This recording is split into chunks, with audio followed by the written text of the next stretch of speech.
Buongiorno, buongiorno, ben ritrovati a mezzogiorno in punto con Focus TG. Una notizia arrivata poco fa, mostriamo subito il titolo del Gazzettino. C'è stata una forte esplosione nella scuola degli spari alla professoressa. Ricorderete il pallino sparato alla testa di una insegnante con tutte le polemiche che sono seguite. C'è stato un forte botto, feriti 2 studenti. Potrebbe trattarsi di una fuga di gas, ma ovviamente per ora non sono noti tutti i dettagli. Stanno andando sul posto i nostri colleghi da Padova. Adesso ci colleghiamo con Venezia, in campo Santa Margherita, perché alle 15 è prevista una manifestazione degli anarchici, preoccupazione tra i commercianti. Sentiamo subito Anna De Roberto. Sì, buongiorno direttore, siamo qui in compagnia di Raffaele, alle nostre spalle il bar Schillà, siamo in campo Santa Margherita e stanno girando proprio in questo momento gli agenti della Polizia Locale di Venezia per notificare l'ordinanza che è stata firmata dal sindaco Brugnaro ieri in serata. Qui a Raffaele è già stata notificata e appunto, come introducevi tu, racconta di questa manifestazione non autorizzata che ci sarà con tutta probabilità sabato a Venezia, ma non ci sono orari e quindi ai commercianti attraverso questa ordinanza è stato chiesto sostanzialmente di ritirare i plateatici e quindi il rischio è quello di non poter lavorare. Esattamente, noi siamo stati raggiunti da questa notifica da parte della Questura di Venezia, dove ci intimano di rientrare i plateatici dalle ore 6 del mattino fino a orario indefinito. Ora capite bene che già sabato è un giorno dove penso sia il giorno dove facciamo l'incasso maggiore della settimana, quindi siamo penalizzati non solo perché non possiamo mettere il plateatico esterno, ma l'esterno passa all'interno, quindi devono mettere le sedie, praticamente non le possono tenere fuori, quindi le devono accatastare dentro il locale. Esattamente, non permettendo neanche alle persone di accomodarsi all'interno. In più, se non è autorizzata, non dovrebbe neanche arrivare a Venezia. Per carità, ognuno può manifestare quello che vuole, però se c'è il rischio che queste persone facciano danni, poi chi li paga? Tu dici perché non li fermate in Piazzale Roma? Dovrebbero essere fermati in Piazzale Roma, sì. Direttore, la manifestazione è convocata sostanzialmente, pare che si potrebbero infiltrare anche i black bloc ed è convocata per chiedere la liberazione di Sorroche, che è un anarchico spagnolo, che è quello che ha attentato alla sede della Lega, il K3 a Villorba, nell'agosto del 2018, lo ricorderete. È stato condannato a 28 anni, si chiede la sua scarcerazione. A questa manifestazione potrebbero unirsi dunque anarchici, black bloc, ma addirittura pare che potrebbero arrivare anche i Novax, quindi un po' un'occasione per protestare. Per me può arrivare chi vuole, noi purtroppo ognuno è libero di manifestare le proprie opinioni ed è sacrosanto diritto. A noi ci interessa del lavoro, perché già Venezia è stata penalizzata tantissimo, quindi se a noi fanno dei danni li paghiamo noi, continuiamo a pagarli noi non possiamo lavorare e non potremo lavorare per 3/4 della giornata. Grazie Raffaele, noi andiamo da una tua collega qui accanto. Prego. Buon lavoro. Direttore, sei ancora un paio di minuti? Certo. Vi portiamo qui all'osteria Cicchetteria al Boccon di Vino, che tra l'altro non ha nemmeno un grande spazio interno, quindi ha soltanto i plateatici. La titolare è particolarmente arrabbiata. La raggiungiamo, eccoci, buongiorno. Salve, buongiorno. Ci raggiungi qui un attimo? Allora, siamo in diretta con il direttore Luigi Bacialli e Rete Veneta. Allora, la notizia è arrivata anche a te, tu sei partito. È arrivata ieri sera, quindi inaspettata, una cosa inaspettata. Tu non aprirai nemmeno? Io non posso aprire come nessuno può aprire perché la situazione è gravissima, devono togliere anche i cestini, altrimenti rischiamo di rompere le vetrine. Cioè è una cosa folle, soprattutto per mamme con bambini e anche per anziani che addirittura devieranno il traffico pedonale. Insomma, la richiesta dei commercianti sostanzialmente è bloccateli a Piazzale Roma. Assolutamente, assolutamente sì. Soprattutto perché non è autorizzata. Cioè si sono invertiti i ruoli. Noi per mettere una sedia fuori o un tavolo fuori dobbiamo avere un permesso e aspettare mesi, mesi e mesi. Loro non sono autorizzati e fanno quello che vogliono. È una follia. Ecco, questo è un po' il sentimento che si respira qui da Campo Santa Margherita. Da Venezia è tutto, direttore. Grazie Anna De Roberto e ai tuoi ospiti, c'è molta tensione, si temono incidenti, le forze dell'ordine in tenuta antisommossa in un clima esasperato anche dalla vicenda del 41 bis con l'anarchico Costipo che è, come sapete, in condizioni di salute molto precarie, per cui davvero è un momento in cui potrebbero esserci degli scontri nel centro storico di Venezia e sarebbe davvero gravissimo che tutto questo si potesse si verificasse. Restiamo sulla cronaca nera. Ieri sera avevamo dato la notizia della scomparsa di un bambino di 4 anni. Purtroppo è stato ritrovato il suo corpo, è successo a Valle del Ghebbo nel fiume Adigetto, è un torrente Adigetto in provincia di Rovigo. Vediamo i particolari. Le speranze sono durate poche ore, poi il corpicino è stato trovato mentre galleggiava a 700 metri dal punto in cui il piccolo stava giocando sulla riva, prima di scivolare nelle acque dell'Adigetto. Poco più che un canale limaccioso che nasce dall'Adige e attraversa il Polesine. È uno shock per Villanova del Ghebbo la tragedia consumatasi ieri sera. Il bimbo di 4 anni di origini marocchine stava giocando col papà nel giardino di casa che arriva proprio fino all'argine. Un attimo fatale, un attimo di distrazione e il piccolo sembra essere scivolato su uno scalino, cadendo giù. Uno zio si è lanciato in acqua iniziando a cercare disperatamente il nipotino senza riuscire a trovarlo. Grida disperate che hanno richiamato altra gente, ma nessuno è riuscito a scorgere la sagoma del piccolo nell'acqua, resa sempre più scura dal calare del sole e dalla movimentazione del fondale fangoso. Sul posto intanto sono accorsi i vigili del fuoco che si sono lanciati in acqua con il gommone, iniziando subito a scandagliare il tratto di una 70 di metri. Poi sono arrivati anche i sommozzatori che si sono calati nell'acqua sempre più scura. La Protezione Civile ha installato potenti torri faro per tentare di illuminare l'Adigetto. Poi, nella notte, il tragico ritrovamento, la disperazione della famiglia e il dolore di una comunità intera. Ai carabinieri il compito di accertare la dinamica del dramma. Siamo sulla cronaca perché è stata sgominata la banda di rapinatori, di banditi che assaltavano supermarket e tabaccherie e i carabinieri hanno bloccato a Cordignano l'auto con a bordo 3 rapinatori e ovviamente si indaga per sapere se sono responsabili di altri colpi. Vediamo. Volti travisati con passamontagna, uno armato di pistola, l'altro brandendo un coltello, facevano irruzione nelle tabaccherie, minacciavano i presenti e si facevano consegnare i soldi in cassa. In 20 giorni hanno messo a segno 3 colpi, il raid nel market di Edda d'Oro a Refrontolo 2 settimane dopo nella tabaccheria di Massanzago ed infine l'assalto al negozio di Santa Maria di Sala. La banda è stata arrestata proprio dopo quest'ultima rapina, le immagini del colpo dove hanno immobilizzato il titolare con delle fascette in plastica e dopo averlo spinto in un ripostiglio si sono impossessati del denaro, circa 1.800 euro. La loro auto è stata bloccata dai carabinieri di Vittorio Veneto al casello autostradale di Cordignano sulla 28. Una riproduzione di una pistola occultata nel vano motore, oltre alla rifurtiva, ecco appunto di quest'ultima rapina fatta in Santa Maria di Sala. In manette sono finiti un 46enne di Conegliano e un 56enne di Vittorio Veneto, con loro in auto la complice 37enne compagna di uno dei 2 rapinatori. Per lei è scattata la denuncia. L'accusa per tutti è rapina aggravata in concorso. Un terzetto che già stavamo monitorando e che abbiamo ritenuto legati a una Fiat Punto di colore bianca che era apparsa nei luoghi immediatamente limitrofi a una rapina in Refrontolo ed un'altra nella provincia di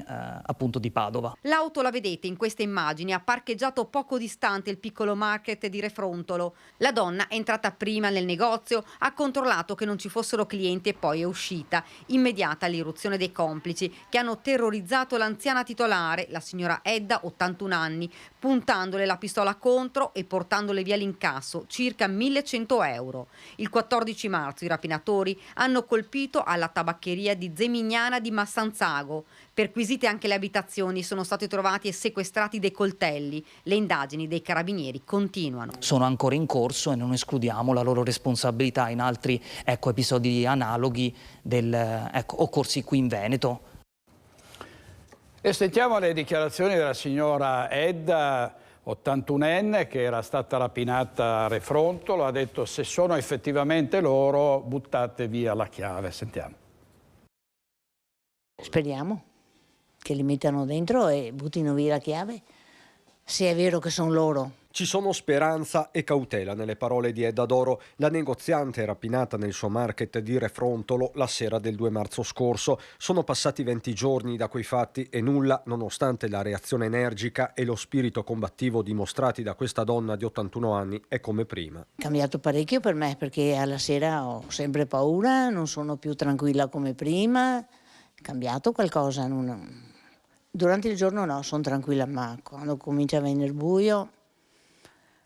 Fa paura. Insomma, chiudiamo la porta e apriamo solo se conosciamo, altrimenti lasciamo chiusa. Bisogna provare per credere. Ma a cambiare in un paese come Refrontolo non è stata solo la vita di Edda. Mi sono accorta di una cosa, che la sera non abbiamo più il movimento di prima, perché la gente ha paura. Di solito alla sera, adesso che le giornate sono un po' più lunghe, veniva sempre 7:10, 7:15 prima di chiudere. Adesso prima delle 7 abbiamo sempre finito, perché non c'è più movimento. La gente ha paura. Adesso mi sto provvedendo per mettere sulla telecamera, però non penso che risolva tanto. A tirare un sospiro di sollievo in queste ore l'intera comunità, con una partita giudiziaria che però è ancora tutta da scrivere. Io ho avuto la notizia stamattina e devo dire che mi ha fatto particolarmente piacere. Io fin da subito avevo espresso fiducia nei confronti dei carabinieri che poi si sarebbero interessati a queste ricerche e insomma i frutti sono stati molto positivi, per cui bene così. Mi auguro insomma che vengano incriminati e paghino per quello che è il loro crimine. Quindi diciamo senza sconti, Senza sconto, ognuno deve pagare per quello che fa e quindi quello che è previsto che lo paghino fino alla fine. Tutti mi dicono sta tranquilla, però dirlo è una cosa e così è. Le chiacchiere sono che io adesso mollo tutto, che non è vero, non ho deciso niente, non ho pensato proprio niente. Ecco, diciamolo, lei non molla. No, per il momento no, insomma ormai la mia età non è che vada avanti ancora chissà quanto, però insomma finché sto bene sono là. La signora Edda, complimenti, intervistata da Christian Arboi. Giorgia Meloni è al Consiglio europeo dove si sta parlando di migranti e Giorgia Meloni ha detto che è abbastanza soddisfatta della linea dell'Europa, che pare finalmente sia disposta a contribuire alla redistribuzione dei migranti. Questa è una richiesta che dura ormai da anni e nel frattempo ha anche parlato dei rapporti con la Lega e ha detto che non si preoccupa delle posizioni diverse della Lega sulla guerra in Ucraina. Sentiamo.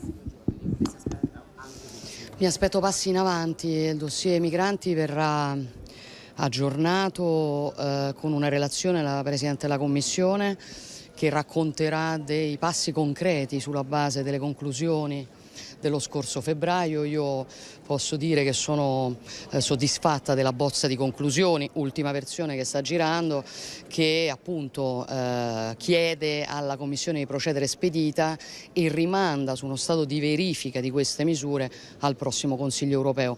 Quindi direi che possiamo confermare il fatto che il tema delle migrazioni è un tema considerato oggi centrale, una cosa se vogliamo impensabile fino a qualche mese fa e che viene seguito passo passo dal Consiglio. Questa è una ottima notizia. Presidente, sul futuro delle auto, oggi la von der Leyen incontrerà Scholz, sembra si vada verso un compromesso sui carburanti sintetici. Come vede questo incontro a due e che cosa significherebbe l'esclusione dei biocarburanti dall'Italia? Guardi, sull'incontro a due non ho nulla da dire, sono normali, accadono continuamente e ne facciamo anche noi.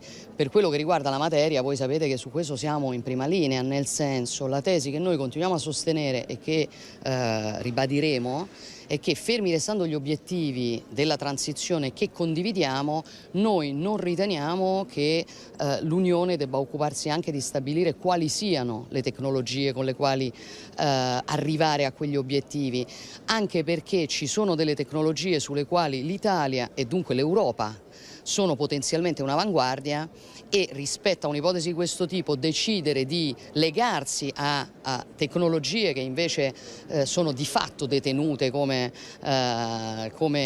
avanguardia da nazioni esterne all'Unione, secondo me è una scelta, diciamo, che non favorisce, ecco, la competitività del nostro sistema.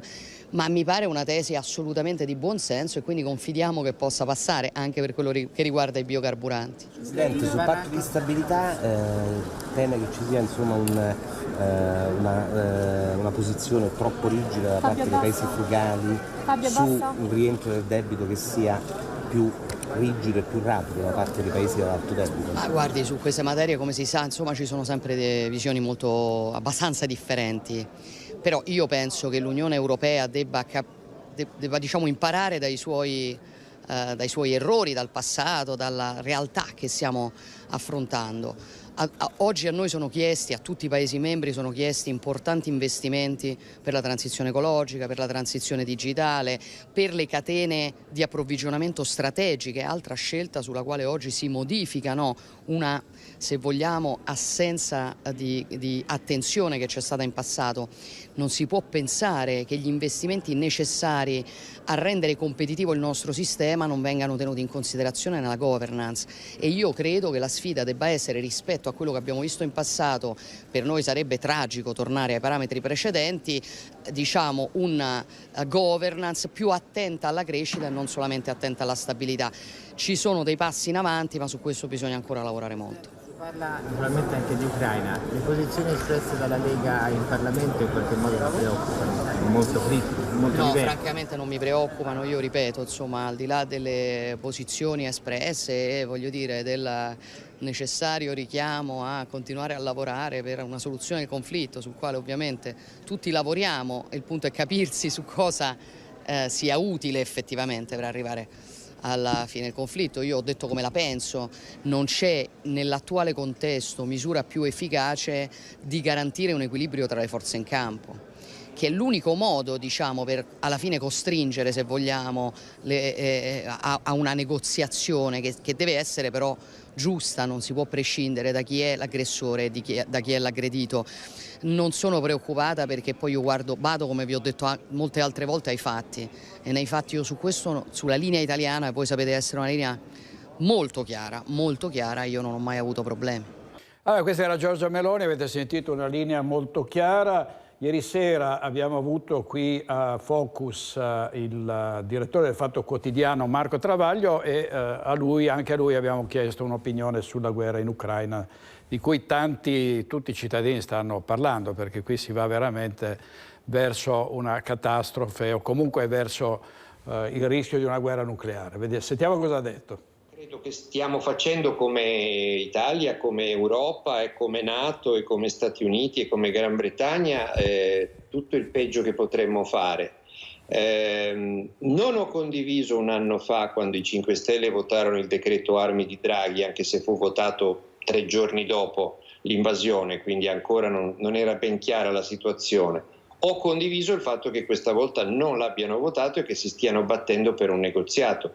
Poi preferirei che fosse un negoziato su iniziativa europea. Preferirei che l'Italia, in base alla sua Costituzione, non partecipasse a guerre, visto che la Costituzione le ripudia, e si accreditasse l'Italia come possibile mediatore, approfittando anche della presenza della Santa Sede e del Papa.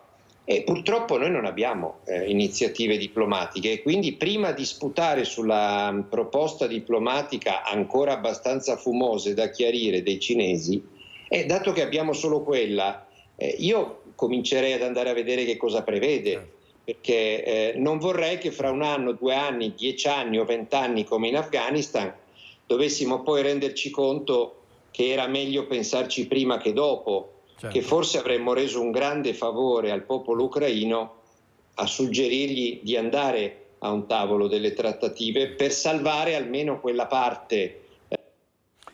E questo era Marco Travaglio ieri sera a Focus. Travaglio tra l'altro porterà in scena il suo ultimo spettacolo al Palageox di Padova sabato alle 21 e si chiama Tutti i danni della nostra vita. Torniamo alla droga, perché la droga circola e ce n'è fin troppe, ne abbiamo parlato prima e ne parliamo ancora. Maxi retata dei carabinieri a Montecchio Maggiore, sono stati arrestati 5 pusher. Vediamo. Montecchio Maggiore. La retata dei carabinieri scatta alle prime luci dell'alba. Obiettivo: colpire un fiorente spaccio di droga segnalato dai cittadini. In poche settimane gli investigatori della compagnia di Valdagno sono riusciti a individuare tutti gli appartenenti al sodalizio criminale, gestito da un clan di nigeriani, oltre ad aver identificato i tossicodipendenti che si rifornivano da loro. Il modus operandi è semplice ma efficace. Prima il contatto telefonico con l'acquirente, poi lo spostamento a piedi o in bicicletta verso il punto di incontro per cedere lo stupefacente che il pusher nasconde in bocca. Documentate migliaia di cessioni di eroina a cadenza quasi giornaliera. Chiarite le dinamiche, stamattina circa 50 militari del Comando Provinciale di Vicenza, col supporto di 2 unità cinofile di Torreglia, entrano in azione. Vengono arrestati 5 nigeriani tra i 25 e i 30 anni, già noti alle forze dell'ordine. Adesso sono ricercati altri 3 nigeriani, tuttora irreperibili. Le indagini svolte dalla locale tenenza hanno permesso di ricostruire cessioni sin dal 2018, cessioni che si attuavano presso piste ciclabili, parchi e in prossimità di istituti scolastici. Adesso ci colleghiamo con Carlo Inghilleri perché proprio in seguito alla recrudescenza del crimine e agli appelli dei sindaci che chiedono maggiori poteri si sta facendo di tutto in questura, in provincia per aumentare il livello di sicurezza. Sentiamo in diretta Carlo Alberto Inghilleri, dovrebbe essere col presidente della provincia di Vicenza. Buongiorno a tutti i telespettatori, buongiorno al presidente della provincia di Vicenza, Andrea Nardin.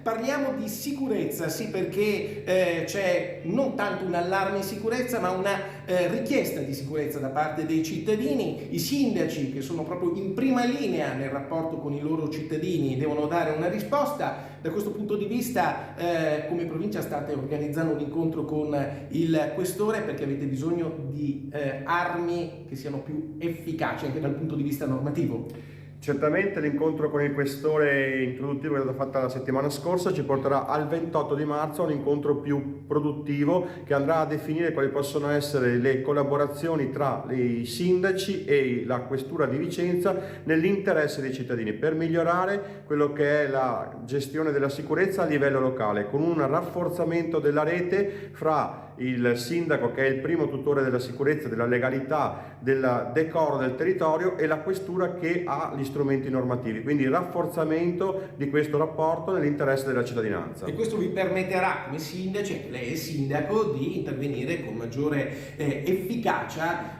laddove c'è bisogno, per esempio tante le situazioni di degrado. Maggiore efficacia e maggiore consapevolezza, tutta orientata a un miglioramento della sicurezza e della tutela del decoro nei singoli comuni. Quindi a dare una risposta più immediata, più efficace ai cittadini. Una rete della sicurezza, il primo incontro quando si terrà? 28 di marzo in Villa Cordellina a Montecchio. Benissimo, i sindaci incontrano il questore di Vicenza, questa è la notizia. Risposte più immediate ai cittadini, più efficienza nella risposta per la sicurezza. Ringrazio il presidente della provincia di Vicenza, Andrea Nardin, e restituisco la linea allo studio. Grazie a Carlo Alberto Inghilleri, al presidente della provincia di Vicenza. Adesso andiamo in diretta da Rovigo, dove c'è stata un'esplosione nella scuola in cui uno studente, ricorderete, sparò un pallino di gomma alla testa di una professoressa, di una insegnante. Stamattina c'è stata un'esplosione, diamo subito la linea a Valentina Visentin. Sì, buongiorno direttore, la vedete alle mie spalle in lontananza la macchina dei vigili del fuoco che al momento sta verificando per capire e definire le cause dell'esplosione che è avvenuta questa mattina intorno alle 9, poco dopo le 9, qui nel polo Ipsia, l'istituto tecnico di Rovigo, che si incastra tra via Alfieri e viale De Gasperi, un grande polo scolastico. Ci sono numerose scuole e all'interno di un'aula multifunzionale che è nascosta nascosta da questo edificio alle mie spalle. Questa mattina si è verificata questa esplosione. Al momento dell'esplosione l'aula era vuota, ma la deflagrazione è stata davvero forte, tanto che alcuni vetri si sono infranti, ferendo 2 studenti alle mani, studenti che sono stati medicati qui sul posto dal SUEM 118, poi uno è stato anche portato in ospedale per delle valutazioni, ma si tratta di ferite lieve. La scuola è stata completamente evacuata, circa 300 gli studenti che sono usciti con le procedure di evacuazione, che sono tornati a casa perché le lezioni sono state sospese. Sul posto, dicevamo, oltre alla polizia, anche i vigili del fuoco che hanno subito ristretto l'area dell'esplosione e le poche fiamme che si sono sviluppate nell'aula, che ricordiamo al momento dell'esplosione era vuota, ma si sta cercando di capire cosa abbia provocato questa esplosione. Nessuna pista è esclusa, dalla fuga di gas al dolo. Si cercherà di capire repertando i vari reperti. Sul posto c'è il nucleo investigativo antincendio territoriale dei vigili del fuoco che stanno procedendo alle verifiche. Tutti gli studenti sono tornati a casa, c'è stata molta concitazione ovviamente nei momenti subito dopo l'esplosione. La potenza dell'esplosione ha infranto parecchi vetri, fortunatamente solo 2 i feriti. Questa scuola, questo polo scolastico, come lo hai già ricordato, è stato salito agli onori della cronaca qualche mese fa per un episodio davvero increscioso, quando alcuni studenti spararono dei pallini di gomma in testa alla professoressa di scienze che stava facendo lezione, un caso che aveva ovviamente suscitato grandi polemiche anche a livello nazionale. Sul posto, appunto, dicevamo, i vigili del fuoco, la polizia, è stato allertato il pubblico ministero di turno, che non è arrivato qui ma che molto probabilmente aprirà nelle prossime ore un'indagine in procura per definire le cause di questa esplosione. Queste al momento sono le notizie che abbiamo raccolto. Se ci sono ulteriori dettagli poi le daremo o con altri aggiornamenti o nelle prossime edizioni dei nostri telegiornali. Intanto da Rovigo è tutto, restituisco la linea allo studio. Grazie molte Valentina. Ovviamente siamo andati sul posto perché, dati i precedenti, cioè lo sparo alla professoressa, si è pensato subito a un incidente, una ritorsione, a un fatto doloso. Insomma, l'inchiesta è in corso, però intanto vediamo con Andrea Basso in regia. Questa mattina con il regista Basso c'è anche Mattia Pizzaia. Vediamo le immagini che sono diventate virali dello sparo alla testa della professoressa proprio nella scuola in cui c'è stata l'esplosione. Vedete, questo è il momento in cui la professoressa fu colpita da un proiettile di gomma. Ovviamente la professoressa si alza dolorante, cerca di capire da dove è partito lo sparo, capisce immediatamente chi è stato il responsabile.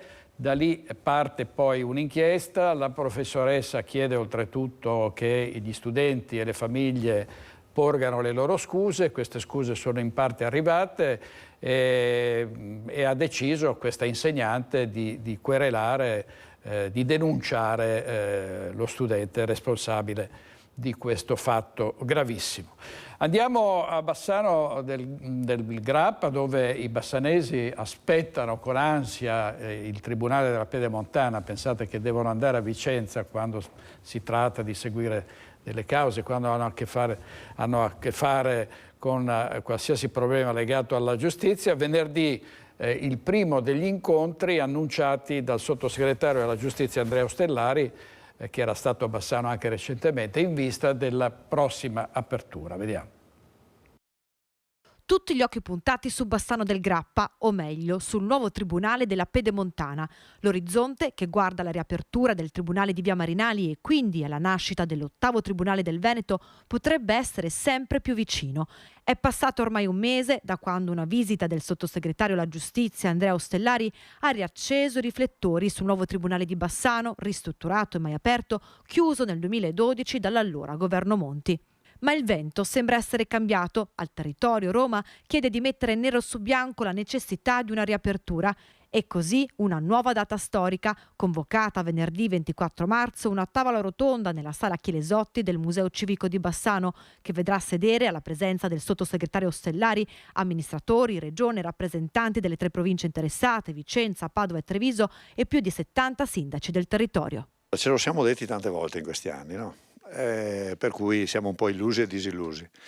Diciamo che questa volta pare che le carte giochino a nostro favore. Per noi è cosa vogliono di più, cioè 18.000 firme, 60 delibere comunali, 58 sindaci che hanno detto di sì, la regione, la provincia, tutte e 3 province, delibere appunto della giunta e anche del consiglio regionale.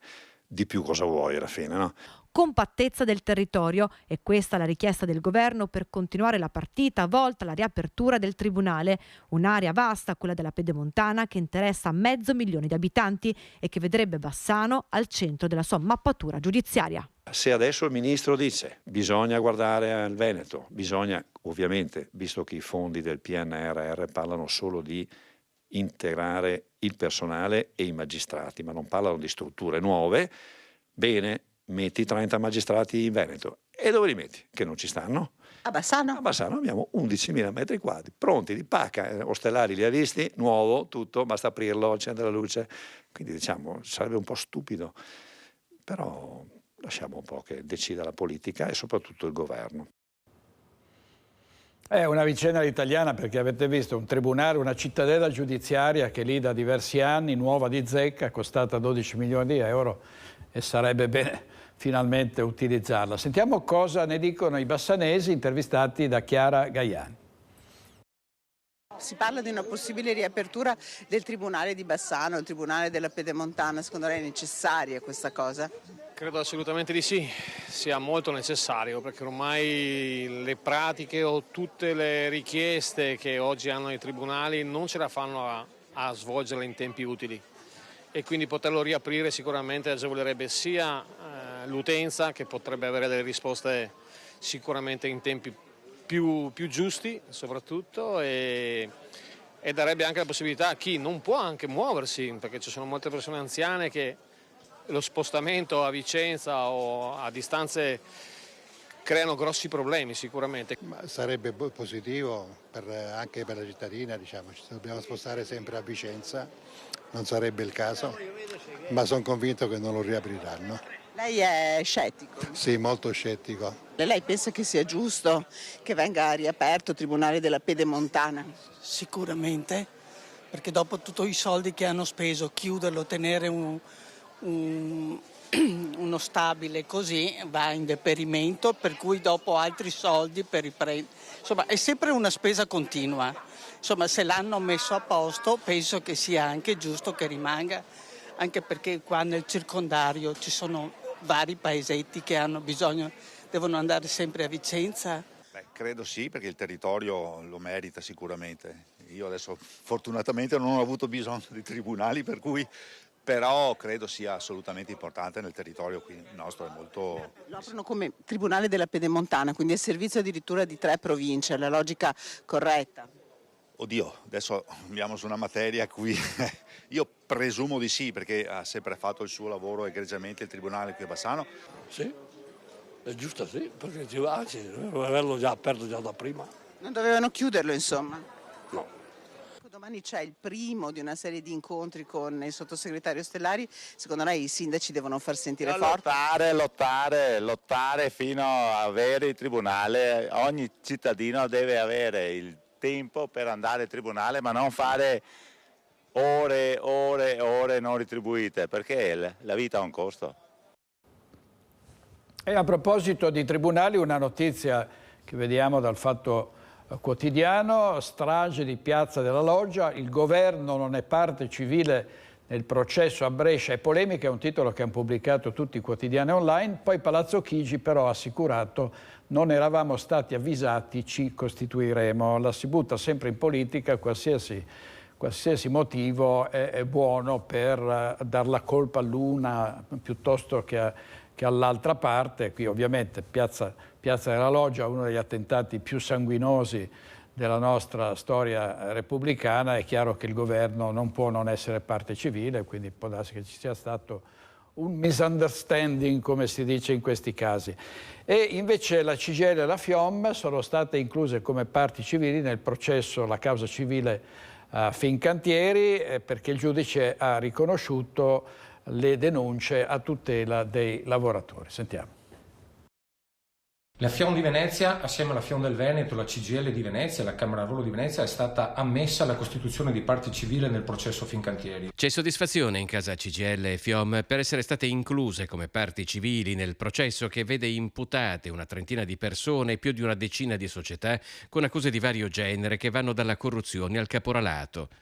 La missione come parte civile è accolta dal sindacato quale conferma di una battaglia per la tutela dei lavoratori, cominciata ben prima che emergessero gli elementi oggetto di un'indagine che in molti casi ha evidenziato le denunce della FIOM e della CGIL. Noi pensiamo che questo sia un risultato molto importante, che serve a far valere i diritti, in questo caso dei lavoratori, che sono stati lesi in tutti questi anni, cosa peraltro confermata a seguito anche delle continue denunce che noi facevamo per quel che riguarda il trattamento di questi lavoratori degli appalti e dei subappalti all'interno della Fincantieri. Come sindacato siamo stati in tutti questi anni messi alla berlina per le denunce che abbiamo fatto sul sistema degli appalti, si legge in un comunicato, nel quale si ricordano anche i numerosi tentativi di colpire gli iscritti alla FIOM, i delegati e i segretari che si erano più volte esposti in questa vertenza.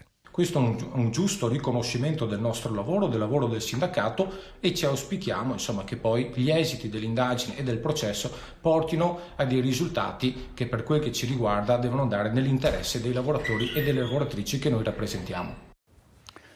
Tra poco ci collegheremo con Lina Paronetto a Treviso per una vicenda che ha dell'incredibile, e cioè la scarcerazione dell'uomo che aveva devastato un locale, un internet point pochi giorni fa, aveva ferito anche il titolare, era scappato, era stato inseguito, catturato, è stato scarcerato e ha subito colpito ancora, per cui Lina Paronetto tra poco ci riferirà di questa incredibile vicenda. Intanto andiamo a Padova e torniamo sulla questione delle coppie gay, dei figli delle coppie gay. Il sindaco Giordani non arretra sulle sue posizioni in tema di diritti civili e dopo l'incontro con il prefetto conferma che continuerà a registrare figli di coppie omogenitoriali, e questo va a macchia di leopardo. Ci sono sindaci che firmano, altri che non firmano e in genere dicono tutti c'è un vuoto legislativo e quindi bisognerà provvedere. Sentiamo cosa dice il sindaco di Padova.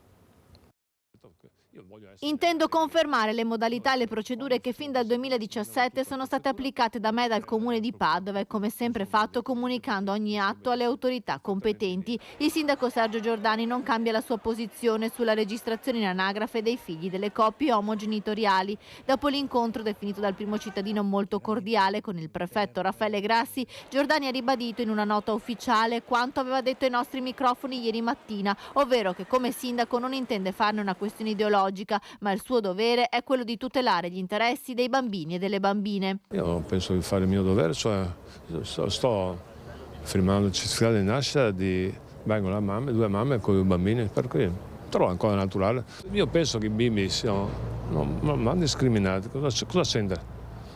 Io non, vedere mamma che arriva, due mamme che arrivano con i bambini. A me fa piacere, incredibile. Non posso immaginare di negare atti amministrativi che mi competono come ufficiale di Stato civile, dai quali derivano i diritti fondamentali di questi piccoli, esponendoli così a gravi discriminazioni, conclude il sindaco, rivolgendo un appello alle forze parlamentari per sanare il vuoto legislativo attorno al tema delicato dei figli delle coppie arcobaleno. Sergio Giordani è stato accompagnato all'incontro con il prefetto dall'assessore Francesca Benciolini, che ha ribadito il massimo impegno dei servizi anagrafici nella tutela dei diritti civili dei cittadini. Da parte sua il prefetto di Padova ha richiamato l'attenzione del sindaco sul contenuto della recente circolare del Ministero dell'Interno, che riporta la sentenza della Corte di Cassazione che non ammette la trascrivibilità nel nostro paese dell'atto di nascita formato all'estero da coppia omogenitoriale maschile che indichi oltre al padre biologico anche il genitore di intenzione. Il Comune di Padova ha confermato che dal 2017 sono stati iscritti 32 bambini figli di coppie formate da due mamme. Il governo ha avviato, come sapete, una riforma fiscale che dovrebbe portare nel giro di un paio d'anni alla cosiddetta flat tax. Come impatterebbe sui cittadini questa tassa piatta? Lo abbiamo chiesto a degli esperti della CGIL, un collegamento, mi pare che sia collegato Francesco Rattai. Buongiorno, grazie della linea. Siamo nella sede della CGIL di Padova perché si discute di riforma fiscale. Il disegno è stato presentato dal governo alle parti sociali, non è ancora stato tratteggiato nel suo dettaglio. Ci sono però delle indicazioni che possono raccontare come sarà e come inciderà sulle tasche dei lavoratori. Da quello che avete potuto capire, come cambierà il fisco per i lavoratori? Allora, diciamo che questa manovra va a ridurre ulteriormente da 4 a 3 le aliquote e quindi va a rimodulare gli scaglioni. L'ipotesi che noi abbiamo immaginato sono quelle da indiscrezione ovviamente della stampa, e in entrambi i casi, sia che si tratti di aliquote del 23, 33 o 43 o rimodulate al 23, 27 e 43, diciamo che l'80% dei nostri lavoratori che si trova all'interno di fatto del primo scaglione dei 28.000 euro non è di fatto coinvolto da quelle che dovrebbero essere i maggiori vantaggi portati dalla flat tax. Ma quello che ci si chiede è, c'è il rischio che si perdano anche dei soldi? Allora, in un'ipotesi è possibile, nel senso che noi sappiamo che già con l'intervento avvenuto nel 2021 poi potrebbero esserci dei correttivi, però sicuramente non va a rimodulare in modo uniforme, diciamo, quelli che sono i carichi poi fiscali di ciascun cittadino. E chi sarebbero i più svantaggiati da questa riforma? Tutti i lavoratori dipendenti e pensionati che si trovano appunto all'interno dei 28.000 euro, e la situazione peggiore la vivono come sempre i giovani e le donne. Siamo anche con Aldo Marturano, segretario della CGIL, un suo commento su quella che è un'ipotesi di riforma. Allora, il fisco serve soprattutto a redistribuire ricchezza e quindi dovrebbe andare a sostegno e a vantaggio proprio di chi è, diciamo così, maggiormente in difficoltà, e serve soprattutto a finanziare lo Stato sociale. Vuol dire la nostra sanità, la nostra istruzione, la nostra assistenza e anche il nostro sviluppo. Ovviamente una strada percorsa che va in questa direzione e che in qualche modo alleggerisce la pressione fiscale, la alleggerisce soprattutto nei confronti dei redditi più alti, facendo venire meno quel principio di progressività previsto dalla nostra Costituzione, per cui chi più ha più contribuisce, per un principio di solidarietà, e soprattutto legalizza in qualche modo tutta quella ampia fascia molto diffusa di persone che evadono il fisco e quindi non contribuiscono, mettendo in crisi il nostro sistema. Con questa legge delega in qualche modo si sancisce la fine di un sistema fiscale che invece dovrebbe essere paradossalmente rafforzato per dare più solidità e rilancio al nostro Paese. Lo abbiamo imparato dal Covid, lo abbiamo visto. Pagare in qualche modo meno tasse, soprattutto consentire di pagare meno tasse chi invece più potrebbe contribuire, metterà sicuramente in discussione uno per tutti il nostro Servizio Sanitario Nazionale, che è già fortemente depauperato. Abbiamo visto con il Covid è stata la frontiera, ma oggi basta parlare con medici, infermieri, personale sanitario in generale per capire la condizione in cui si trovano. Non viene rilanciato il Servizio Sanitario Nazionale, le tasse servono tra l'altro anche a questo, ci dicono, ed è così, che se un'altra pandemia tornasse il sistema non reggerebbe più, tanto per fare un esempio. Bene, quindi è chiaro il punto di vista del sindacato, del maggiore sindacato italiano. Vi restituisco la linea da Padova.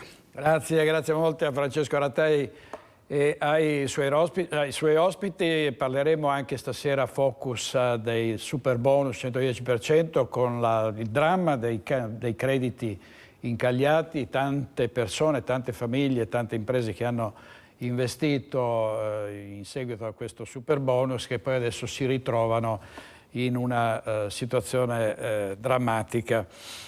Passiamo invece alla pesca, che è un settore importante per la nostra regione. Ci sono stanziamenti regionali per il settore ittico di 800.000 euro. Sentiamo cosa ha detto l'assessore alla pesca, oltre che alla cultura e allo sport, Cristiano Corazzari. Tutela e preservazione del patrimonio ittico regionale nelle acque interne e marittime, sostegno delle attività di formazione e divulgazione a tutela della fauna e all'opera di vigilanza svolta nel territorio regionale dalle guardie giurate volontarie ittiche. Ammontano a 835.000 euro i contributi messi a disposizione dal Veneto nel bando dedicato alle associazioni dei pescatori dilettantistico-sportivi e amatoriali per l'anno in corso. Sono risorse che sono dei pescatori perché derivano dalle licenze di pesca che ogni pescatore paga e ci permettono di svolgere attività importantissime per la tutela della fauna ittica, per il controllo del bracconaggio e per la possibilità di gestire e preservare i nostri corsi d'acqua, i nostri fiumi. La Regione riconosce nei pescatori un prezioso ruolo di presidio dell'ambiente che merita di essere adeguatamente sostenuto. Il bando 2023, per il quale le domande dovranno arrivare entro giovedì 20 aprile, nasce infatti dalla valutazione positiva di precedenti esperienze da parte della Consulta regionale per la pesca ricreativa, organo consultivo ed indirizzo sui temi della pesca sportiva e dilettantistica, nato con una legge regionale del 1998. Devo sottolineare il ruolo di straordinaria importanza del mondo delle associazioni di pesca sportiva che lavorano insieme alla Regione Veneto nella gestione di importanti tratti dei nostri corsi d'acqua per i ripopolamenti e per l'attività di guardiania e di contrasto al bracconaggio. Senza di loro non sarebbe possibile garantire l'equilibrio ambientale e la tutela di questa risorsa, che è una risorsa non solo dei pescatori ma di tutta la nostra comunità. E purtroppo c'è il dramma della siccità, della scarsità d'acqua, tanti inviti anche dai sindaci a limitarne l'uso. Vediamo il servizio di Lina Paronetto. Noi manderemo fin da domani a tutti i comuni del nostro ambito e anche i colleghi degli altri gestori uno schema tipo di ordinanza in modo che ci sia un comportamento omogeneo che segua quelle che sono le indicazioni dell'ordinanza del Presidente Zaia, per fare in modo che ci siano dei comportamenti che non depauperino appunto la risorsa idrica. Non ancora una situazione critica, quella causata dalla siccità, ma di estrema attenzione, tanto che Piave Servizi, annuncia il presidente Alessandro Bonet, chiede ai 39 comuni del proprio bacino di dotarsi di apposite ordinanze per il risparmio idrico. Se la Val Lapisina rimane autonoma sul fronte dell'approvvigionamento, alcune aree pedemontane necessitano di spinte di pressione dalla valle o rabbocchi ai serbatoi e in pianura non va meglio. Il livello della falda è sotto di 40-50 centimetri rispetto al minimo del 2003 e le nostre pompe funzionano ininterrottamente da aprile del 2022, quando in una stagione normale invece il funzionamento andava da maggio a agosto. Da qui l'appello ai cittadini: l'acqua proveniente dall'acquedotto va utilizzata esclusivamente per lavarsi e alimentarsi. I nostri cittadini non debbono aver paura di rimanere senza acqua, ciò non toglie che debba esserci il massimo scrupolo nella gestione quotidiana della risorsa idrica. Non irrigare il manto erboso, non lavare la macchina, non riempire le piscine e anche chiudere le fontane artesiane che vanno 24 ore su 24 e depauperano una sorgente idrica. Principi che si ritrovano anche nella campagna di sensibilizzazione rivolta a enti locali e cittadini lanciata dalla provincia per ricordare le buone pratiche quotidiane. Una guida digitale con 12 consigli per risparmiare acqua dal titolo Ogni goccia è preziosa. Un kit di comunicazione inviato dal presidente Stefano Marcona a tutti i sindaci insieme a una nota che li invita a diffondere il più possibile raccomandazioni che in vista dell'estate sono quanto mai preziose. E davvero è preoccupante la situazione in tutta la regione e sentiamo cosa ha detto ETRA riguardo alla Pedemontana, tenendo anche conto che ci sono problemi di manutenzione nelle reti idriche e quindi molta acqua viene dispersa, non soltanto in Veneto, insomma in tutto il nostro paese. Vediamo. L'acqua è un bene prezioso, ma lo sta diventando ancora di più con una parola che fa paura a tutti: siccità. qualcosa sta cambiando e anche le nostre abitudini devono cambiare. Questa risorsa diventerà sempre più preziosa. L'acqua dolce non è un bene infinito, le falde sotterranee stanno calando, specie nel nord Italia, e nel territorio gestito da Etra, ad esempio, il calo è tra i 5 e i 9 metri. Occorre tutelare e risparmiare, un cambio anche culturale. In passato, quando pioveva, la prima preoccupazione era portare l'acqua verso il mare il prima possibile. Ora non è più così. Dovremmo cominciare a pensare a tenercela, quindi a creare gli invasi, a creare i contenitori, a creare... anche a ricominciare, vorrei buttarla là. Io vengo da un paese di origine dove tradizionalmente agricolo, diciamo così. Una volta c'erano i fossati lungo a margine dei campi che i contadini tenevano puliti, quindi quelli erano dei bacini. Ecco allora che le priorità diventano gli invasi, ma anche i bacini artificiali, come quello del Vanoi, di cui si parla da anni. È ora di passare ai fatti.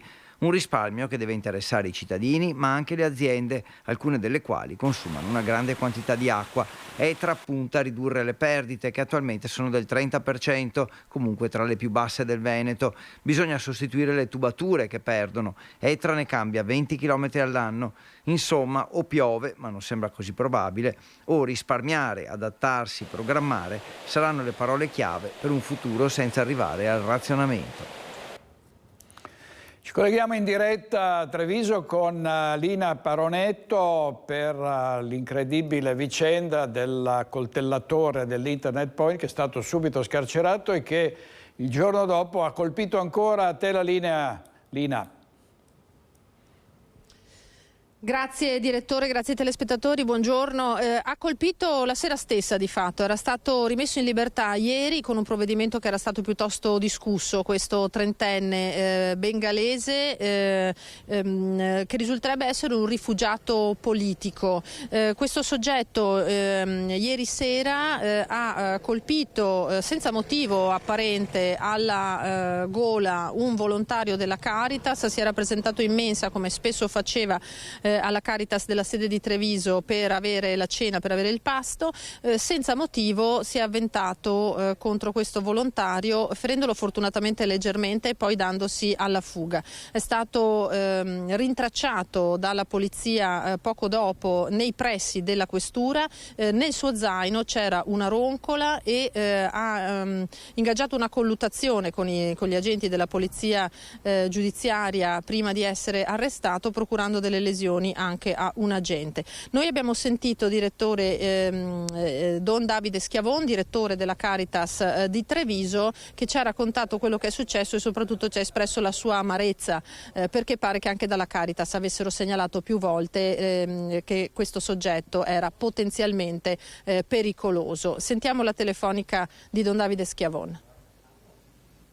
Ieri sera nell'orario del turno mensa, mentre le persone stavano entrando, un ospite che si avvale solo del servizio mensa ha aggredito un volontario che regolamentava l'afflusso in mensa e ha avuto una colluttazione e con un oggetto contundente lo ha ferito sul collo. La persona usufruisce da tempo dei nostri servizi e a nostro modo di vedere, un po' abbiamo già segnalato con varie mail a questura anche all'uso, la persona ci sembra instabile dal punto di vista psichico e quindi abbiamo fatto le segnalazioni ma non abbiamo avuto risposta in tale direzione. Che impressione le fa sapere che si tratta dello stesso soggetto e che appunto era stato rilasciato poche ore prima?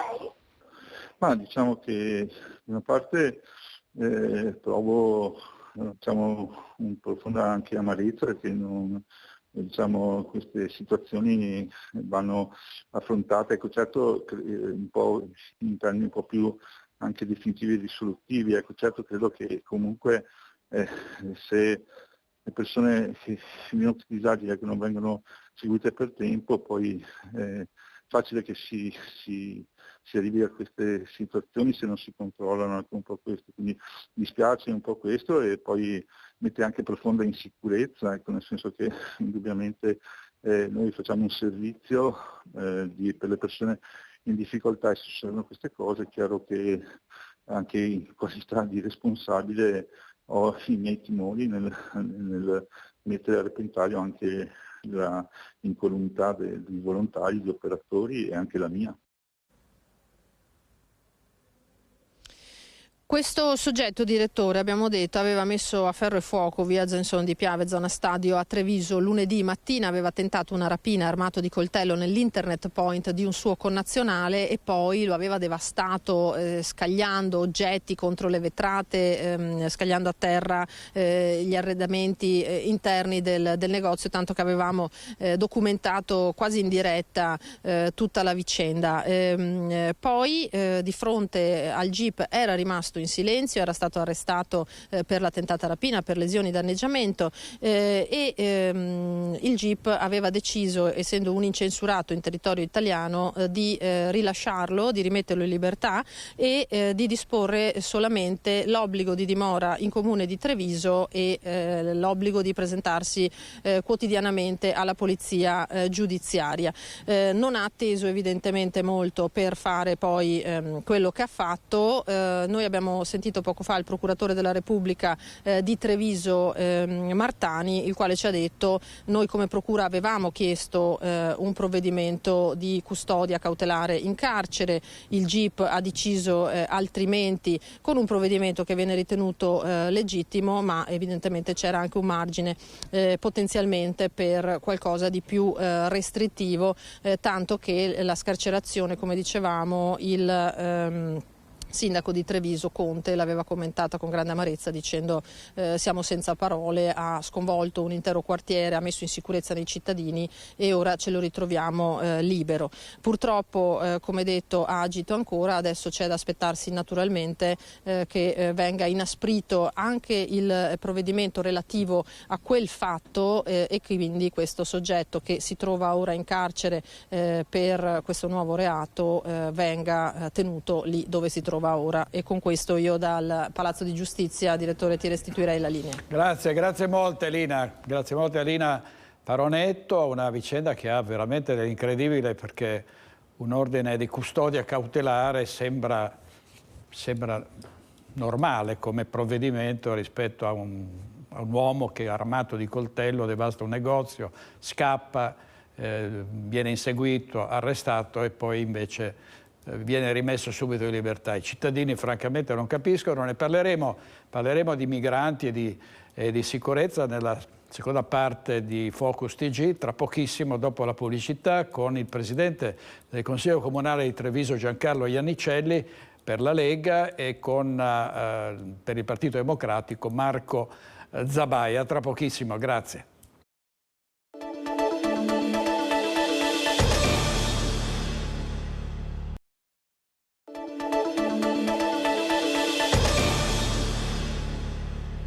Eccoci di nuovo in diretta con Focus TG, sono le 13:02. Saluto e ringrazio gli ospiti di questa parte dell'approfondimento del Focus TG, il Presidente del Consiglio Comunale di Treviso Giancarlo Iannicelli. Buongiorno Presidente. Buongiorno a lei direttore, buongiorno a tutti. Grazie, bentornato. E per il Partito Democratico Marco Zabai. Buongiorno Zabai.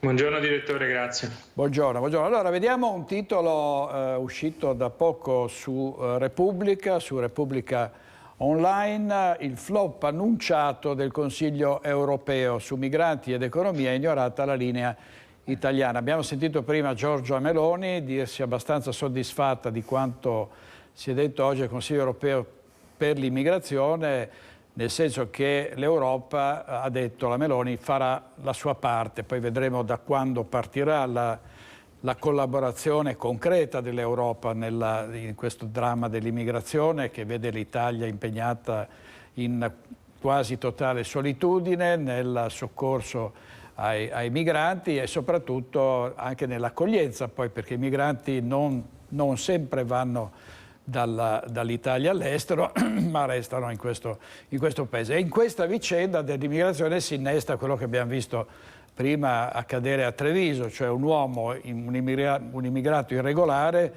che aveva devastato un negozio e armato di coltello, poi era scappato, rimesso in libertà e che la sera stessa della rimessa in libertà ha colpito ancora, ha ferito un dipendente della Caritas. Presidente, allora. Beh sì, è una cosa gravissima, è quello che è successo tra ieri e oggi a Treviso, veramente, perché il cittadino si sente, si dovrebbe o meglio sentire tutelato dalla magistratura, dai giudici, perché sono i giudici che devono stabilire un tuo diritto o accertare la responsabilità in qualsiasi fatto. In questo caso veramente si resta allibiti.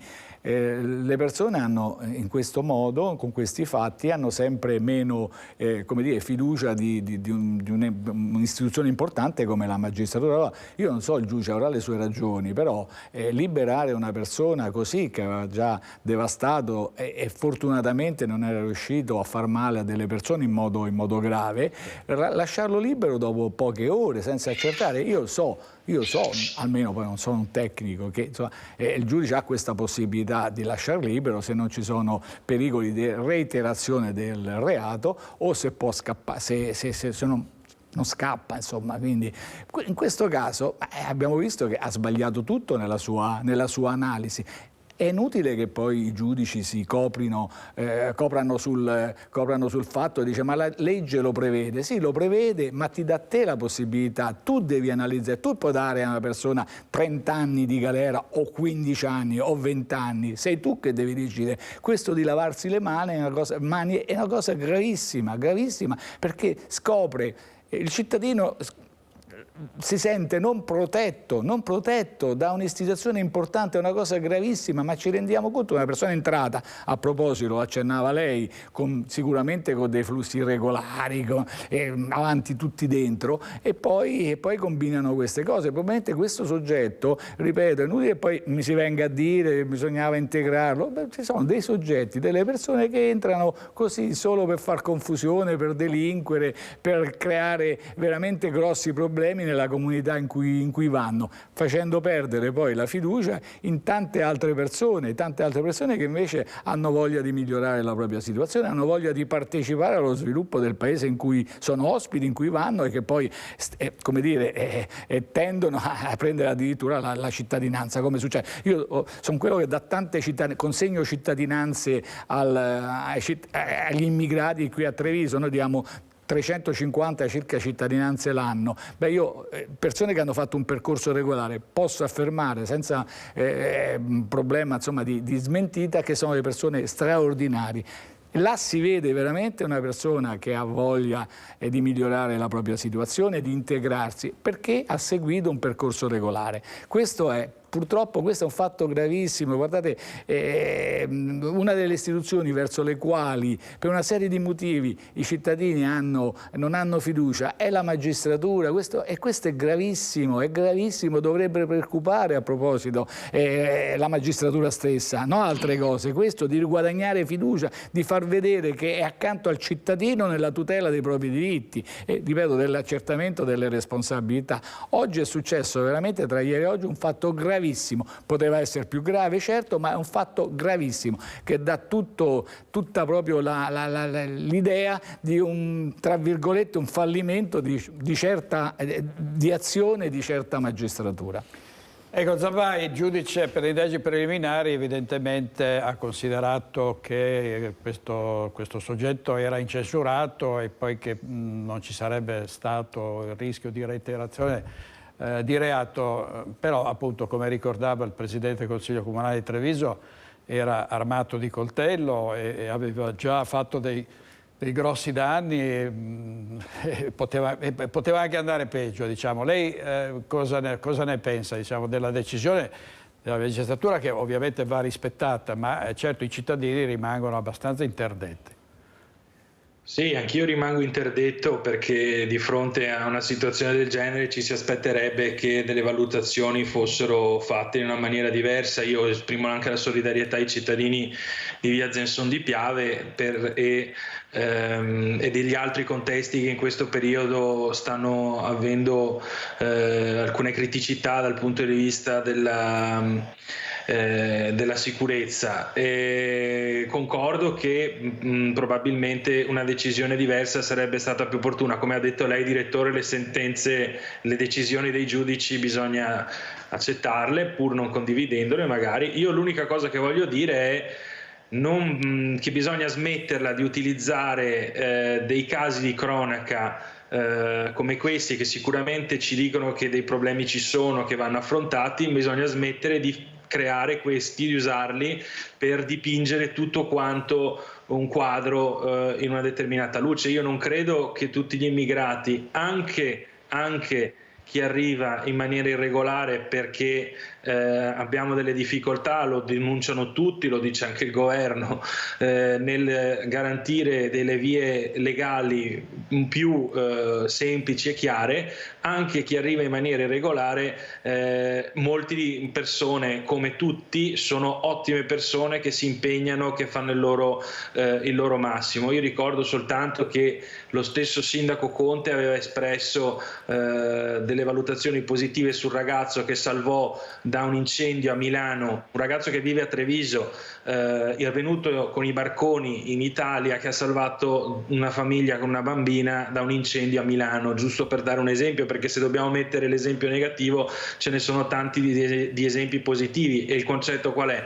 Che non si può fare di un caso di cronaca la realtà delle cose, bisogna agire consapevoli di quelli che sono i dati, di quelli che sono realtà, perché noi amministriamo le nostre città, i nostri territori, avendo chiaro una cosa, che non è che Treviso adesso è Caracas, non è che Treviso adesso è un disastro da un punto di vista della sicurezza, come non lo era con gli anni di Manildo. Allora noi del Partito Democratico, a differenza della Lega, che quando c'eravamo noi all'amministrazione della città dipingeva Treviso come un disastro, ora che il problema lo stanno vivendo loro, noi non usiamo questo per strumentalizzare, ma diciamo che chiaramente laddove ci sono dei problemi vanno affrontati, laddove serve intervenire bisogna intervenire con degli strumenti che siano sia di sicurezza in senso, diciamo, stretto, quindi più controlli, ma io parlo anche di una sicurezza da un punto di vista civile, da un punto di vista delle attività sociali e del riportare le persone, altri tipi di persone in quei contesti più difficili.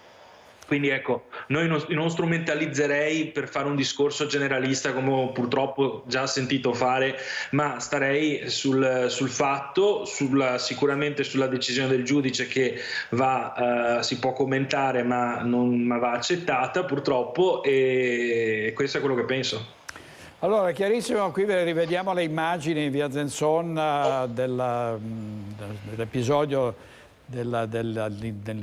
ovviamente quanto è successo all'interno dell'Internet Point, e poi la fuga e l'arresto di questo cittadino straniero. Sì, io Presidente. No, ma condivido il fatto, ripeto, però ribadisco che alcuni soggetti, molti soggetti, sono quelli che creano caos, che creano pericoli, che creano fatti gravissimi. Pensiamo a Milano, fortunatamente a Treviso, e devo dare atto al mio interlocutore che veramente si è comportato, veramente sta dicendo le cose giuste, nel senso, però stranamente, ripeto, queste persone bisogna, e non per strumentalizzare, queste persone che creano questi problemi, questi grossi problemi nella nostra città, ma nelle altre città, sono tutti quelli che sono arrivati con i flussi irregolari. Questo si inseriscono. Non è vero, ma sì, non tutti è vero mi trovi. Ma no, ma io dico, ma no, ma non dico che tutti. No, forse non mi sono categorie della realtà. No, ma forse non mi sono spiegato. Guardate, ha ragione. Ci sono persone che sono arrivati con flussi irregolari, affrontando un viaggio tremendo, via terra, via mare, che sono delle ottime persone, però in quel flusso si è inserito da sempre si sono inserite una serie di persone che creano e che rovinano la gran massa di persone, sono d'accordo. Questo riguarda anche gli italiani. Ma gli italiani, lasci perdere gli italiani, parliamo di quello che succede. Ma non si mischia, magari che non è che si attenua il problema perché parliamo di italiani, come dire, noi abbiamo già la delinquenza nostra, non è che voglio dire. Detto questo, mi permetta, detto questo, è vero che Treviso non è, io ribadisco, non sarà Caracas, è una bella città, era, è e sarà una bella città. città, ed è vero che è ancora una città più sicura. Il Sole 24 Ore ha dichiarato che è la seconda città per sicurezza in Italia, è vero, sono fatti, però questo non deve far abbassare la guardia su fatti che succedono, ma affrontarli senza... Io sono l'ultimo che vuole strumentalizzare. Ripeto, il fatto più importante è che come dire, istituzioni che dovrebbero garantire, e questo è il fatto principale, mi sembra l'abbia ricordato pure lei, istituzioni che dovrebbero garantire la sicurezza, non creare queste tensioni, e invece agiscono in un modo, ripeto, pur rispettando, ci mancherebbe, le decisioni di un giudice, creano veramente disaffezione e problemi alla cittadinanza. Questo è un dato di fatto. Su questo siamo d'accordo sul fatto che serve un coordinamento istituzionale più approfondito e che metta al centro quelle che sono anche le giuste richieste dei cittadini nel poter vivere la propria quotidianità e la propria anche attività economica in questo caso in maniera serena e senza tipi di preoccupazione di questo tipo. Su questo nessuno dice niente, anzi quello che io contesto è questa generalizzazione che si vuole fare, perché non è riscontrato che ci sia un'incidenza maggiore di alcuni tipi di reati, forse, ma non in generale, che c'è cioè, l'idea che sta insitamente nell'immigrato la tendenza a delinquere, io questo lo contesto. Mi dispiace, è una cosa che non ha riscontro nella realtà. Noi parliamo per tanti, cioè a un caso negativo ce ne sono centinaia, migliaia di cui non si parla di positivissimi, e io lo dico perché ho avuto modo di lavorare nell'integrazione e con tante ragazzi e ragazze che sono arrivati per vie difficilissime, come veniva ricordato, e che sono arrivati qui e si sono impegnati notte e giorno per dare il meglio di sé all'interno della nostra comunità, come e più di chi già ne fa parte. Quindi non cercherei di nuovo di fare di tutt'erba un fascio. Allora vediamo un altro fatto di cronaca, protagonisti i giovani, nel bene e nel male, perché ci sono giovani che hanno ripulito in questo servizio, vediamo le scritte oscene tracciate sul muro di una chiesa ai danni di una ragazza insultata pesantemente, pare da un uomo maturo, dice il sindaco Galeano, quindi non da ragazzi, insomma non si tratterebbe di bullismo tra coetanei. Queste scritte sono state ripulite. Vediamo il servizio di Christian Arboit e poi torniamo sulla questione dei migranti. Vediamo. Sono giorni un po' particolari, ma che stanno prendendo una piega davvero positiva. Dallo scenario iniziale, che insomma un po' di voci avevano cercato di descrivere, la situazione si è definitivamente capovolta, con un adulto ultra sessantenne che commette questi fatti e dei giovani impegnati e seri che non vogliono assolutamente accettare lo stigma comune, insomma, che fa di tutte le erbe un fascio, per cui dei giovani qualche volta fanno danni e malanni e si impegnano per dare una mano e ripristinare velocemente il patrimonio di tutta la comunità. Insomma, un messaggio davvero splendido. Siamo orgogliosi di questi ragazzi che hanno dimostrato con il loro impegno, con la loro presenza, che anche un fatto di sofferenza per tutta la comunità si possa poi risolvere in un messaggio appunto di speranza, ma soprattutto di fiducia. Come tutti i cittadini di Preganziola, anche noi ragazzi del gruppo Giovani siamo rimasti colpiti dal vile atto vandalico che ha colpito una nostra coetanea e l'intera nostra comunità di cui ci sentiamo parte. Per questo motivo ci siamo armati di pennelli, vernice e senso civico per ripulire i muri della stazione dalle scritte che sono apparse nei giorni scorsi. E anche perché forse in una prima ora vi siete sentiti un po' chiamati in causa come giovani, come categoria.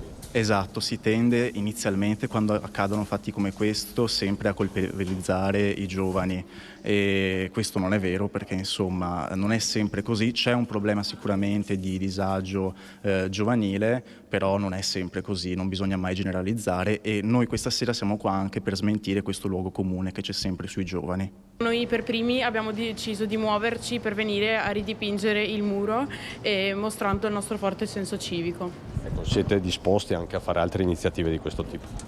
Sì, siamo disposti a fare anche altre iniziative di questo tipo, e dai prossimi mesi inizieremo a ripulire la città da eventuali rifiuti e soprattutto da eventuali scritte presenti, andandole a ridipingere. Ecco, quindi ti senti di rivolgere un appello anche ai tuoi coetanei perché si facciano avanti, insomma, più si è meglio.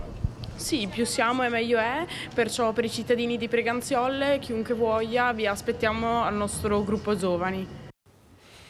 Servizio di Christian Arboit, Presidente, sì. Venendo ai migranti, vediamo un titolo della Stampa che riguarda i migranti e in particolare la Tunisia, battaglia sui migranti, Meloni sfida l'Europa, subito i fondi a Tunisi. Oggi al Consiglio europeo di Bruxelles non è prevista alcuna discussione sui profughi, la Premier faremo sentire forte la nostra voce, l'Italia non sarà lasciata da sola. Non c'è stata la discussione, però di migranti si sta parlando e c'è la bomba tunisina, nel senso che certo che è un paese in totale default e si parla di migliaia di migranti che potrebbero partire. Sì, mi permette, direttore, solo che sentivo, quando le persone, si usa questa parola strumentalizzazione, forse la strumentalizzazione sta pure dall'altra parte, voglio dire. Io ribadisco che delle persone che hanno fatto il loro ingresso in modo irregolare nel nostro paese, gente che si è buttata in un fiume per salvare altre persone, ma ci sono. Però se quelle stesse persone avessero avuto la possibilità di entrare regolarmente, avrebbero avuto un percorso molto più facile. Io vorrei ricordare, ma non è che sono tutti, ma chi ha mai detto che arrivano, ma ne bastano pochi, come il terrorista? Dice, ma non sono tutti terroristi quelli, ma guarda caso i terroristi, meno male che adesso non abbiamo questo problema, si inseriscono nei flussi irregolari. Veramente i terroristi che hanno colpito la Francia, che hanno colpito la Germania, ma sì, quelli erano lì, ma guardi, erano ma no, guardi, allora non è aggiornato, mi permetta, perché ci sono i terroristi, non tutti, ma diversi. La Francia è un caso particolare, storico, hanno una storia loro, ma attenzione che quelli che hanno provocato molti morti negli ultimi fatti, fortunatamente non ne stanno accadendo ultimamente, hanno fatto l'ingresso proprio in Italia. Si informi inItalia attraverso dei flussi, ma non è questo il caso, ripeto, voglio dire, ma non voglio, stiamo difendendo, mi dice di informarmi, le sto chiedendo, stiamo difendendo forse stiamo dicendo, le chiedo quali, stiamo dicendo, ma come quello che ha investito, gli ultimi che hanno investito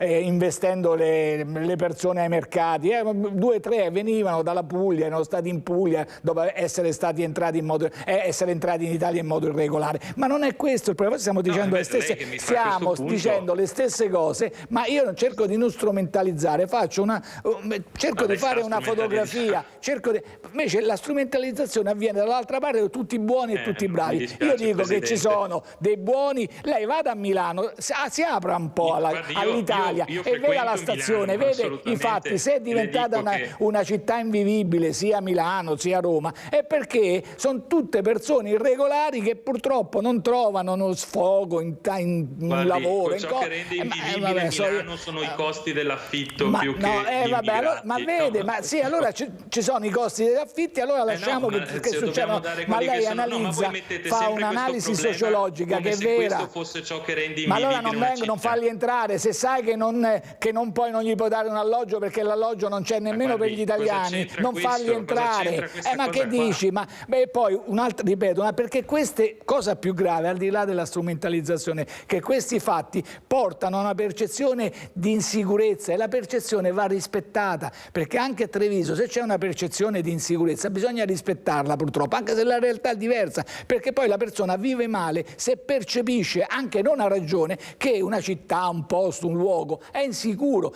Guardi, non è che sulla percezione, la percezione chiaramente, per carità, uno rispetta anche, ma se la percezione è utilizzata, io capisco che lei faccia parte di una forza politica che ha basato sulla fomentare un po' va bene, solito ritornello, va bene, sai, io le posso rispondere che avete governato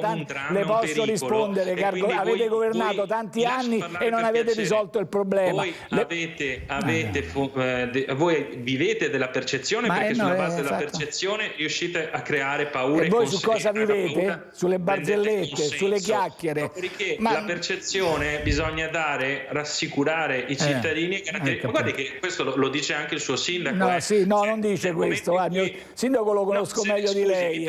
Mi perdoni, avete avuto una recentissima polemica molto dura all'interno della vostra maggioranza tra il sindaco Conte e l'avvocato Crea, che diceva che Treviso è una città insicura, che nel quadrante di Via Roma non si può vivere, e tutto quanto. Allora mi dica lei dov'è la verità, perché il sindaco Conte ha esattamente detto. Il sindaco Conte ha detto che l'avvocato Crea si basava su una percezione falsata. Allora non ho capito. Crea faceva l'avvocato, l'avvocato Crea è un altro discorso. L'avvocato, ma non come lei sta facendo un miscuglio, sta facendo un miscuglio, ma lei sta facendo un miscuglio di una persona, intanto che non ha nessuno, l'avvocato Crea è un avvocato, non ha nessun impegno in consiglio comunale. Quindi è un avvocato, l'avvocato Crea, e mi dispiace che l'amico avvocato Crea deve usare il termine criminalità in modo giusto, perché il termine criminalità vuol dire qualcosa di organizzato. L'ha usato secondo me fuori luogo questo termine. Poi che ci sia una volontà di affrontare un problema di irruenza giovanile e quant'altro c'è, ma ripeto, noi dice che viviamo sull'allarmismo, ma voi avete governato tanti anni. Questo problema dell'immigrazione, ma perché non l'avete risolta? Ma perché io devo dire sempre le stesse cose? Perché non l'avete? Oggi dobbiamo aspettare finalmente la nostra capo del governo attuale che è riuscita ad andare all'Europa. Noi siamo, come sa bene, la porta dell'Europa. Ci sono andati anche i primi ministri precedenti in Europa. Ma non hanno risolto niente, avete risolto? No, avete risolto. Non è che non hanno risolto niente. Draghi stava lavorando Draghi stava lavorando, Minniti che ha cercato di risolverlo, l'avete marginato, l'avete cacciato via. Dobbiamo andare in pubblicità. Minniti ha cercato di risolverlo, l'avete cacciato via. Torniamo subito, un bel dibattito, un confronto molto vivace ma molto civile come sempre sulle nostre reti. Andiamo in pubblicità e poi torniamo per la chiusura.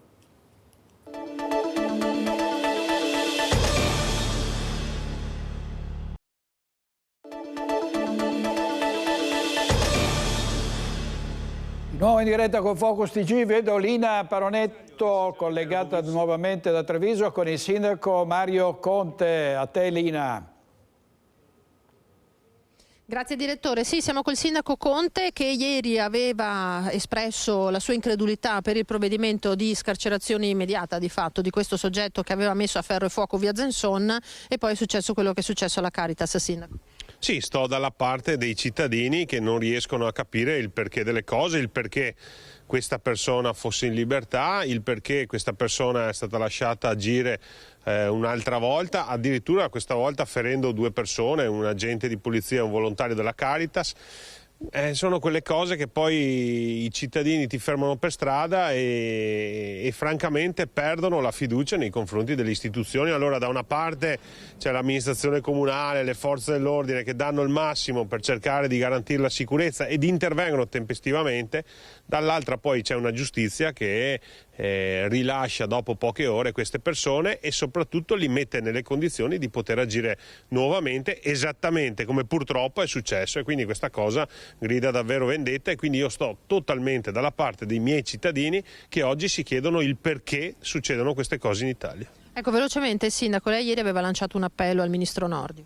Ma è evidente che qualcosa non funziona, cioè adesso la fiducia è totale nei confronti del ministro Nordio che sta davvero sciogliendo tanti nodi sul tema della giustizia. Credo che questo sia uno di quei temi che assolutamente va affrontato, perché se vogliamo che la gente si fidi della politica, queste cose non devono succedere in un paese civile. Grazie al sindaco Conte, credo che i tempi siano strettissimi, direttore, ti restituisco la linea. Grazie molte, grazie Lina, grazie al sindaco Mario Conte. Dobbiamo chiudere, ringrazio anche il Presidente del Consiglio Comunale di Treviso Giancarlo Iannicelli. Presidente, grazie per essere stato con noi, a presto, buon lavoro, e grazie a Marco Zabbai del Partito Democratico. Grazie Zabbai. Grazie a lei direttore, grazie. Arrivederci. Ci vediamo domani a mezzogiorno, ringrazio il regista Andrea Basso con Mattia Pizzaia questa mattina, buona giornata, stasera ci vediamo alle 21:15 con Focus. Buona giornata.